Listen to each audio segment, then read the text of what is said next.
युवा सांसद और पूरे देश के गोरखा नेता भाई राजू बिष्ट के लिए जोर से ताली बजाइए। जीएनएलएफ के नेता भाई मान गिसिंग जी,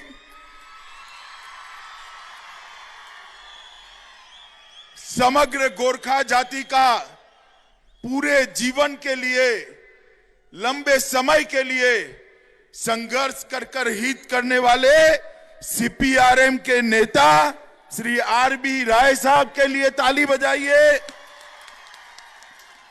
दार्जिलिंग के जिला अध्यक्ष कल्याण कुमार देवांग जी, मनोज देवांग जी, एजोय एडवर्ड जी, एजोय खड़े हो यार,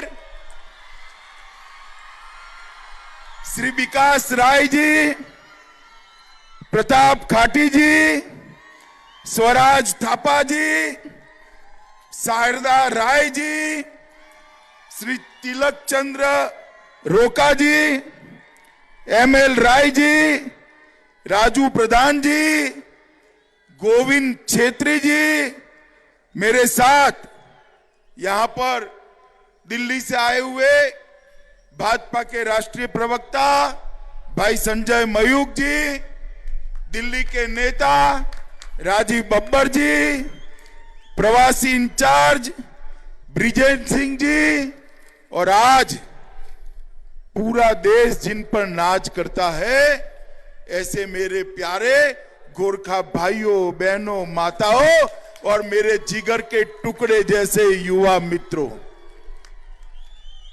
सबसे पहले तो मैं एक खूबसूरत वादी और ऐतिहासिक स्थान पर आकर अपने आप को भाग्यशाली समझता हूं कि मैं आज आप लोगों के बीच में यहां पर आया हूं।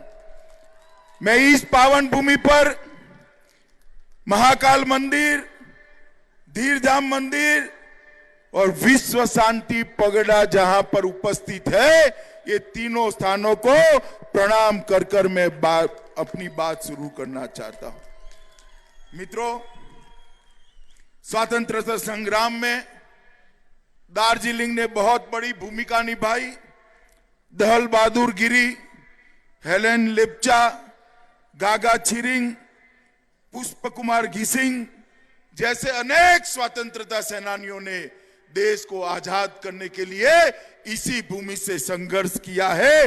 वो सभी को मैं बहुत बहुत नमस्कार करता हूं। और आज मैं यहां आया हूं तब सबसे पहले एवरेस्ट चढ़ने वाले भारत के गौरव तेंजिंग शेरपा को भी हृदय से प्रणाम कर मेरी बात की याद करता हूं। महान साहित्यकार इंद्र बहादुर राय को भी मैं याद करना चाहता हूं।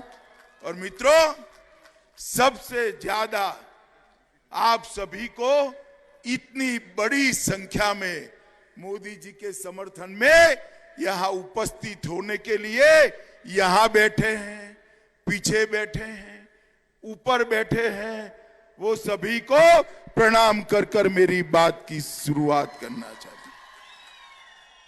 मित्रों, ये दार्जिलिंग देश के सबसे खूबसूरत शहरों में से एक, सबसे खूबसूरत स्थानों में से एक और देश के सबसे पुराने स्थापित शहरों में से एक। देश में सबसे पहली बिजली 1897 में हमारे दार्जिलिंग के अंदर आई थी सबसे पहले। 1850 में यहां पर दूसरी नगर पालिका बनी, म्युनिसिपालिटी बनी। मद्रास के बाद दार्जिलिंग पहली म्युनिसिपालिटी बनी और चाय बागान के रूप में पूरे बंगाल में सबसे पहला इंडस्ट्रियल एक्टिविटी भी मेरे दार्जिलिंग के अंदर शुरू हुआ है। मित्रों, ये छोटी सी जगह ने हमारे देश के आजादी के लिए, देश के विकास के लिए बहुत बड़ी भूमिका निभाई है। माताओं, बहनों और भाइयों, मैं तो बात कर रहा था 1850 की, 1897 की, मगर इसके बाद, आजादी के बाद कांग्रेस, कम्युनिस्ट और अब ये दीदी, तीनों ने दार्जिलिंग के विकास को फुल स्टॉप लगा दिया है। मुझे बताइए, ये दार्जिलिंग 21वीं शताब्दी के अनुरूप दार्जिलिंग बना है क्या? बना है क्या? देश बहुत आगे निकल गया, मेरा दार्जिलिंग वहीं का वहीं रह गया। क्यों हुआ ऐसा? क्योंकि सबने दार्जिलिंग को सिर्फ आराम करने की जगह के रूप में ट्रीट किया, किसी ने दार्जिलिंग का विकास नहीं किया। मैं आज आपको कहने आया हूं, भारतीय जनता पार्टी और इसके सहयोगी दल के सारे नेता यहां बैठे हैं। एक बार आप मोदी जी को मैंडेट दे दीजिए, 5 साल में दार्जिलिंग की सभी समस्याओं का समाधान नरेंद्र मोदी जी निकाल कर देंगे। मित्रों, बंगाल के अंदर भारतीय जनता पार्टी की सरकार बन रही, दीदी अब रोक नहीं सकती। 200 से ज्यादा सीटों के साथ सरकार बन रही। दार्जिलिंग की 3 सीटें भारतीय जनता पार्टी के लिए बहुत महत्वपूर्ण है। मैंने कल एक इंटरव्यू में कहा है, एक और अगर भाजपा 200 सीटें जीतती है तो एक और 197 सीटों का विजय है, और दूसरी ओर हमारी ये 3 पहाड़ की सीटों का विजय है।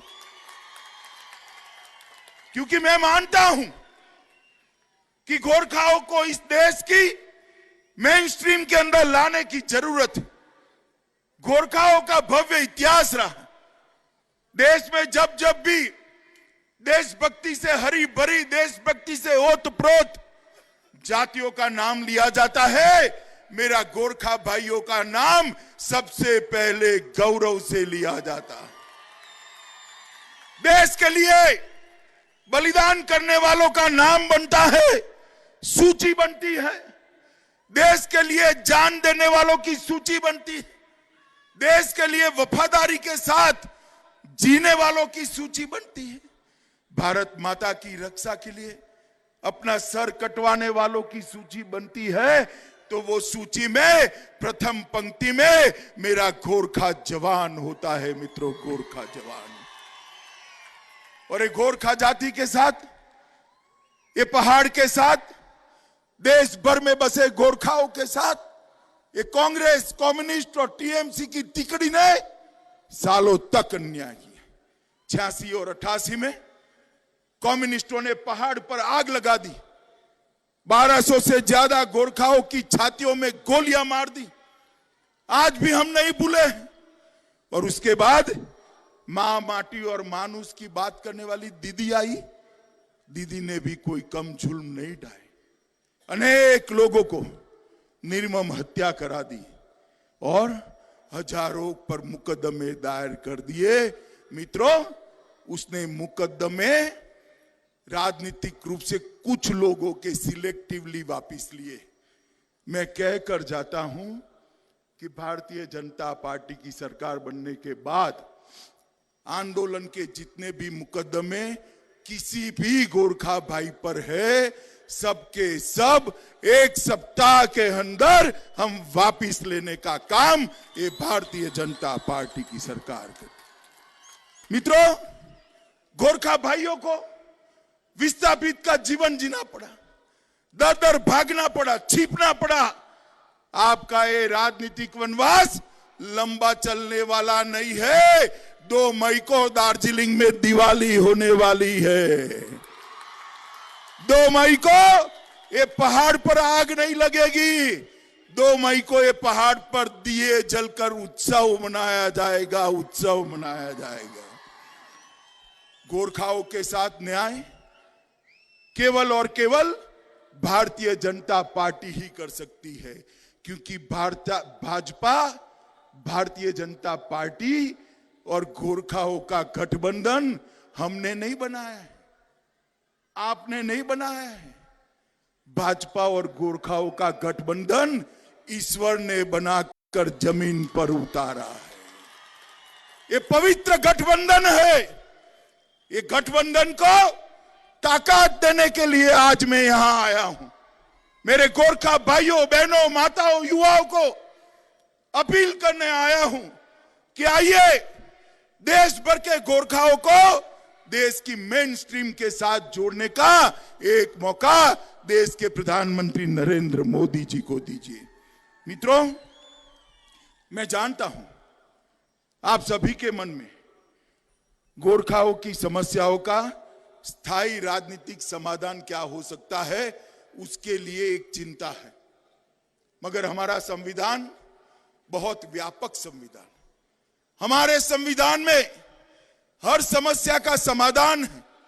मैं आज इस पवित्र दिन पर आप लोगों को वादा कर कर जाता हूं कि गोरखा समस्या का स्थायी राजनीतिक समाधान भारतीय जनता पार्टी की दोनों सरकारें, केंद्र सरकार और बंगाल की सरकार मिलाकर निकालेगी। आपको अब आंदोलन नहीं करना पड़ेगा।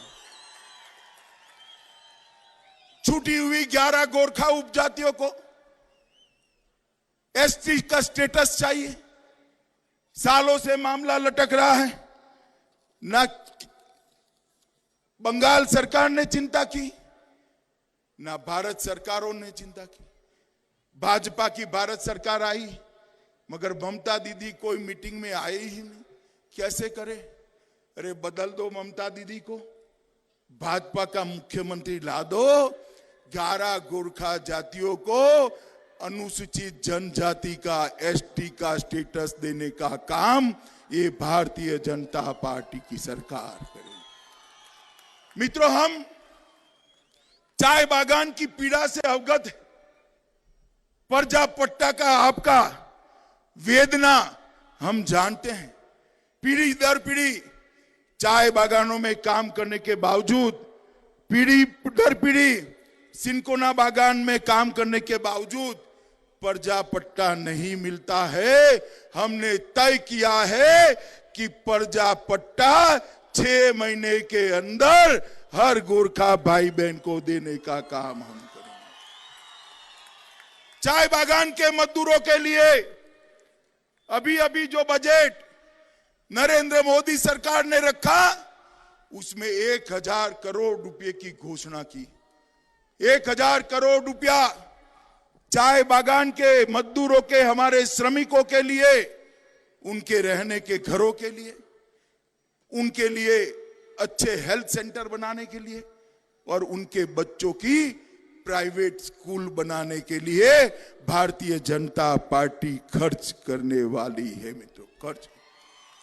और चाय बागान के श्रमिकों का वेतन, हम आज तक जो शोषण हुआ हो चुका, चाय बागानों के मजदूरों का वेतन हम बढ़ाकर 350 रुपये तक ले जाने का हमारे संकल्प है। मित्रों, दार्जिलिंग की सबसे बड़ी समस्या पीने का पानी है। इसके कई रास्ते हैं। पहाड़ है, पानी को बचाने के कई रास्ते हैं, मगर किसी ने करा नहीं है। गांव में, शहर में जल संचय के काम के माध्यम से एक सुंदर व्यवस्था कर 600 करोड़ रुपया इन्वेस्ट कर भारतीय जनता पार्टी की सरकार दार्जिलिंग के पीने के पानी की समस्या का हम गंभीरता के साथ रास्ता निकालने वाले हैं। 600 करोड़ रुपए। सबसे ज्यादा बारिश होती है ऐसा क्षेत्र है मेरा दार्जिलिंग। ये पहाड़, इसके जल संचय की व्यवस्था नहीं की, संचित करे हुए जल को घर तक पहुंचाने की व्यवस्था नहीं की, संचित किए हुए जल को शुद्ध करने की व्यवस्था नहीं की। ये सारी व्यवस्थाएं असंभव नहीं है। दिल में प्यार चाहिए क्षेत्र के लिए, दिल में लगन चाहिए। पानी पीने के लिए, घर के पानी के लिए माताओं बहनों को जो तकलीफ पड़ती है, इसके लिए मन में दर्द चाहिए। वो दर्द नरेंद्र मोदी जी के दिल में है। मित्रों, वो दर्द नरेंद्र मोदी जी के दिल में। ये सिंकोना के सारे पार्क सिकुड़ रहे, औषधियों के सारे पौधे मर रहे, इसके अंदर नए प्रकार की औषधियों को लगाया नहीं जाता। आयुर्वेद दुनिया भर में बढ़ रहा है, मगर ये औषधीय पार्क मर रहा है।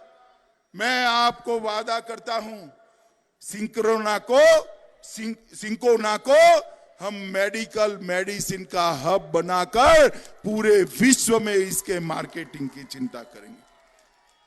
सिंकोना बागान 10,000 से ज्यादा लोगों को रोजगार देता है।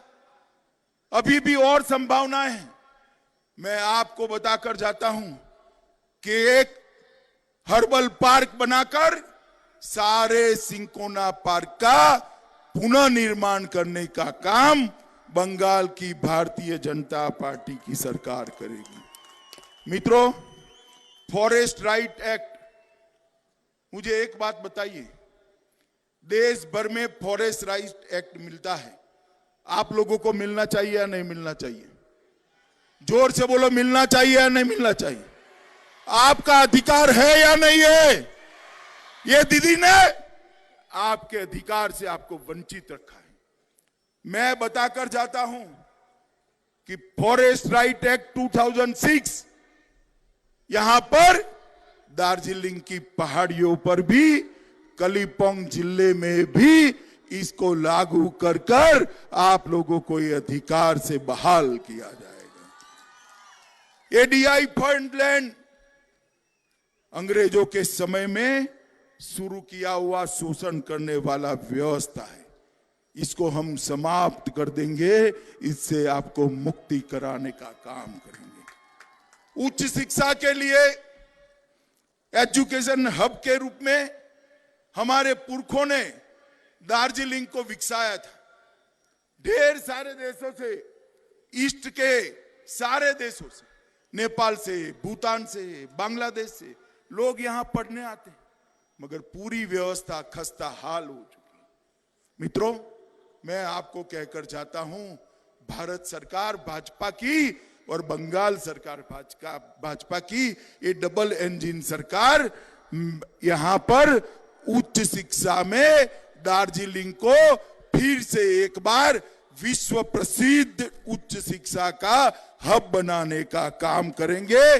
और इसके साथ साथ पहाड़ उतरते ही उत्तर बंगाल के अंदर एक सेंट्रल यूनिवर्सिटी की स्थापना करने का काम भी भारतीय जनता पार्टी करेगी। पर्यटन के विकास के लिए 1,000 करोड़ का विशेष पैकेज हमने उत्तर बंगाल के लिए इंगित किया है, जिसमें हिमालयन बौद्ध circuit, queen of hill circuit और राजवंशी पर्यटन सर्किट के माध्यम से ये पूरे पहाड़ को विश्व भर के पर्यटक यहां आए ऐसा बनाएंगे। कोई राजवंशी पर्यटक सर्किट में आएगा तो मेरे गोरखा भाई बहनों से हाथ मिलाए बगैर वापिस नहीं जाएगा, वो जरूर दार्जिलिंग आएगा। कोई हिमालयन सर्किट में आएगा तो दार्जिलिंग जाए बगैर वापिस नहीं जा सकता है। कोई क्वीन ऑफ हिल्स में आएगा तो दार्जिलिंग के अंदर उसको रहना ही पड़ेगा, आपका खाना उसको खाना ही पड़ेगा।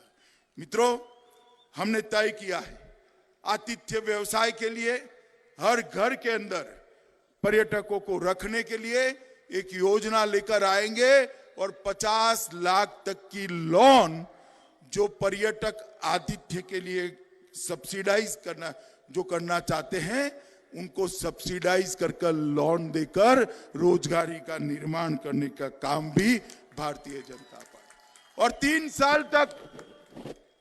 3 साल तक उसको टैक्स से मुक्ति देने का काम भी भारतीय जनता पार्टी की सरकार करेगी। मित्रों, देश भर के अंदर गांव का शासन गांव वालों के हाथ में है। ये पंचायती राज ये गांधी जी की कल्पना थी।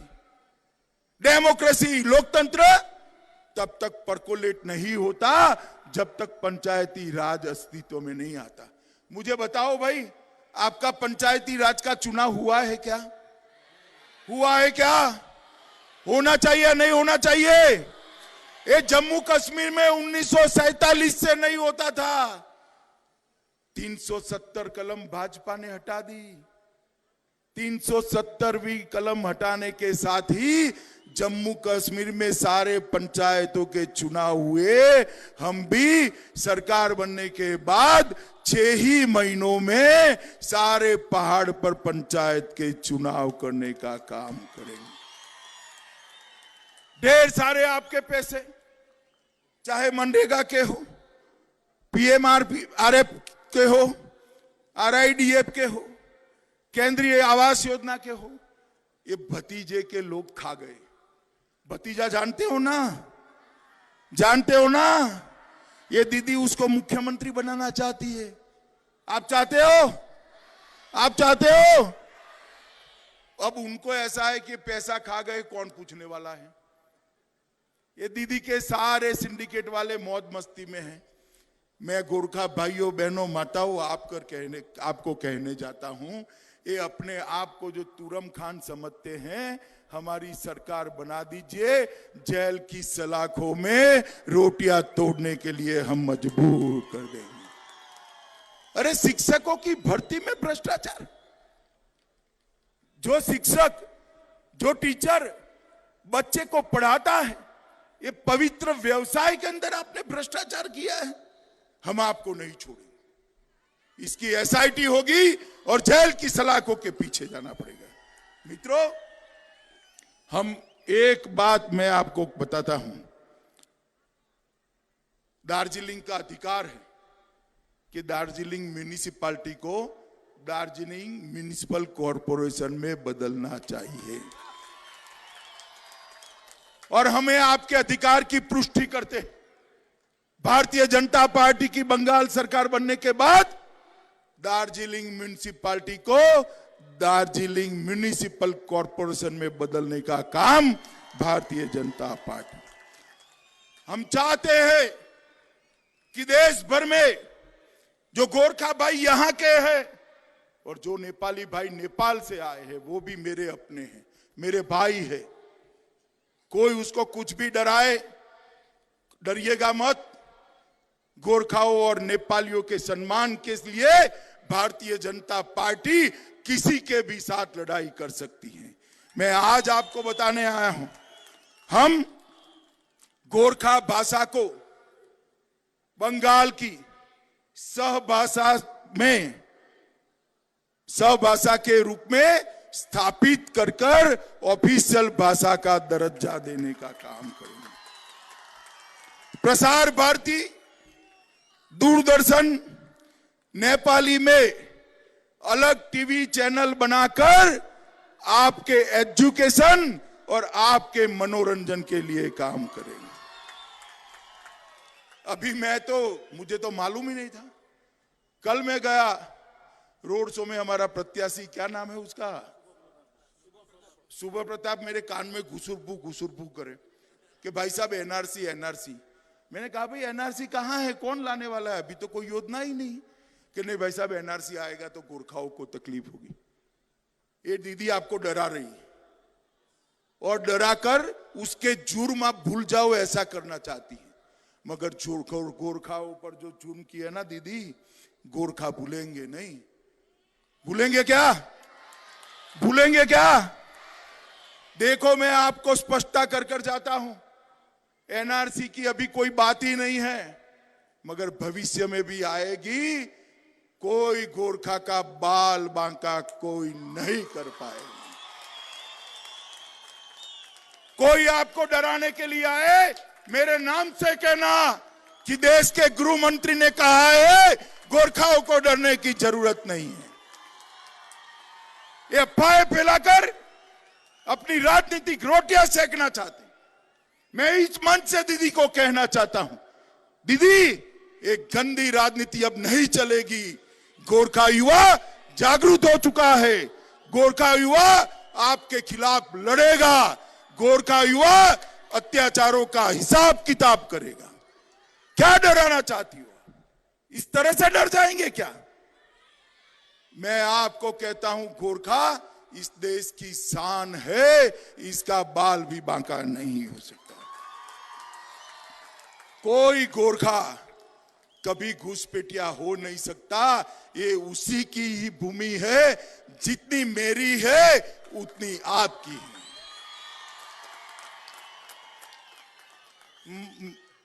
मित्रों, हम जीटीए जैसी व्यवस्था को भी बदलेंगे।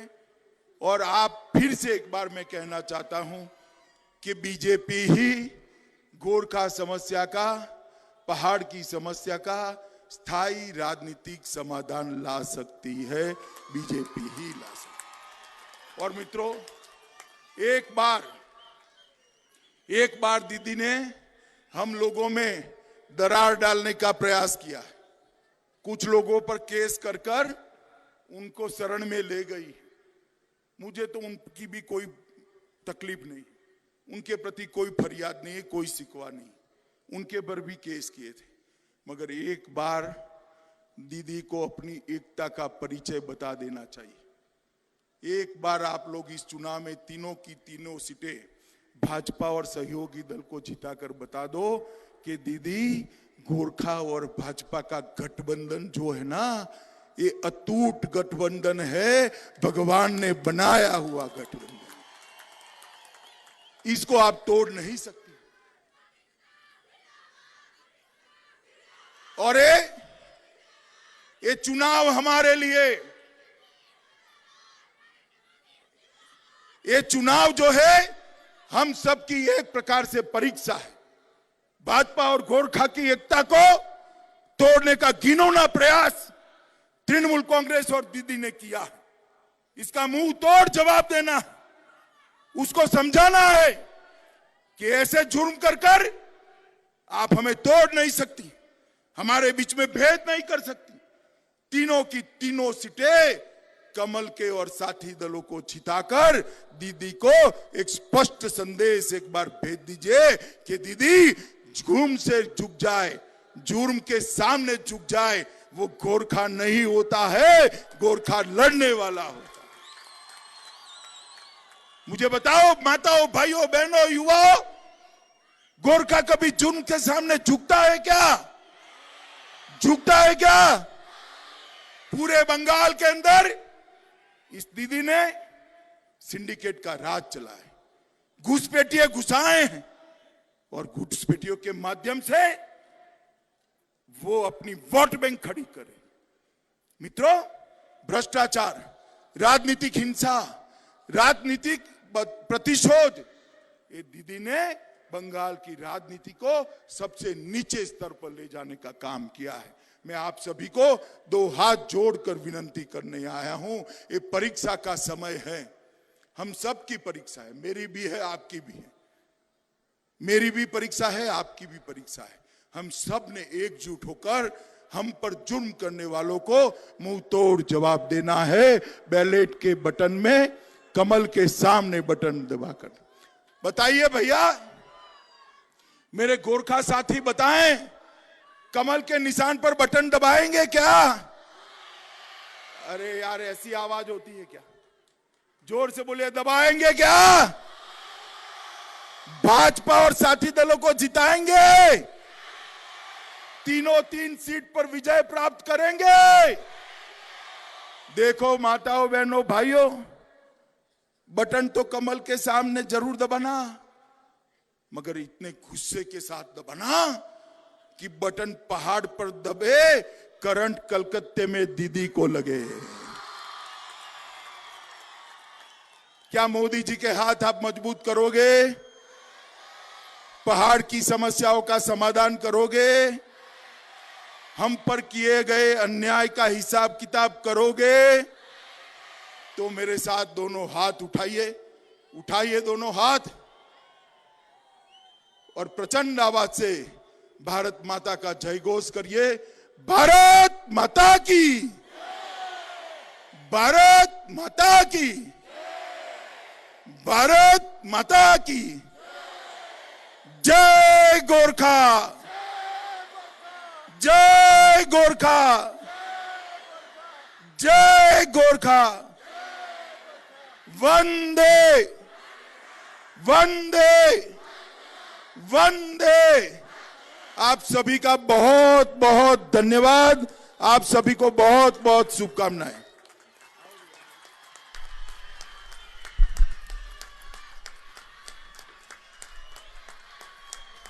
अमित शाह जिंदाबाद, अमित शाह जिंदाबाद, अमित शाह जिंदाबाद। जय श्री राम, जय जय श्री राम, जय जय श्री राम। जय गोरखा, जय गोरखा, जय गोरखा। धन्यवाद। म समग्र पहाडको जनतालाई धन्यवाद दिदछु। साथसाथै हाम्रा भारत सरकारका गृह मन्त्री माननीय